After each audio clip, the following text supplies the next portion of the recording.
नमस्कार सर्वांना, श्री स्वामी समर्थ. उद्या 25 जून या दिवशी आहे निर्जला एकादशी. तर या दिवशी आपल्याला काही सेवा उपाय करायचेत. आता सकाळी लवकर उठायचं, आपलं घर अंगण स्वच्छ करायचं आणि आपल्या मुख्य दरवाजाच्या उंबरठ्याला हळदीचं लेपन करायचे, दिवा प्रज्वलित करायचा, छान रांगोळी काढायची. कारण हा दिवस अतिशय पवित्र आणि मोठा आहे. या दिवशी आपण ज्या पण सेवा उपाय करतो तर त्याचं फळ हे आपल्याला खूप पटीने मिळतं. आता बाळकृष्ण भगवान किंवा विष्णूंची मूर्ती आपल्याकडे असेल तर त्याच्यावर आपल्याला छान अभिषेक करून घ्यायचा आहे. पंचामृत, दूध किंवा पाण्याने अभिषेक करा. अभिषेक करताना ओम नमो भगवते वासुदेवाय या मंत्राचा जप करायचा आहे. अभिषेक केलेलं पाणी आपण कुठल्याही झाडाला अर्पण करायचे, तुळशीला फक्त हे घालू नये.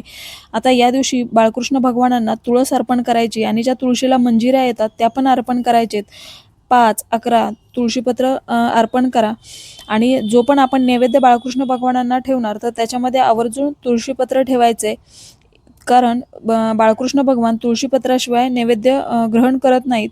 आणि या दिवशी सेवेला खूप महत्त्व आहे, पण काही नियमांचं आपल्याला पालन करायचं आहे. या दिवशी चुकूनही मांसाहार करायचा नाही आहे आणि तांदूळ किंवा तांदळापासून बनवलेल्या कुठल्याही पदार्थाचं सेवन करायचं नाही आहे. या दिवशी तुळस तोडू नये आणि तुळशीला जलसुद्धा अर्पण करायचं नाही आहे. या किमान नियमांचं आपण पालन करा.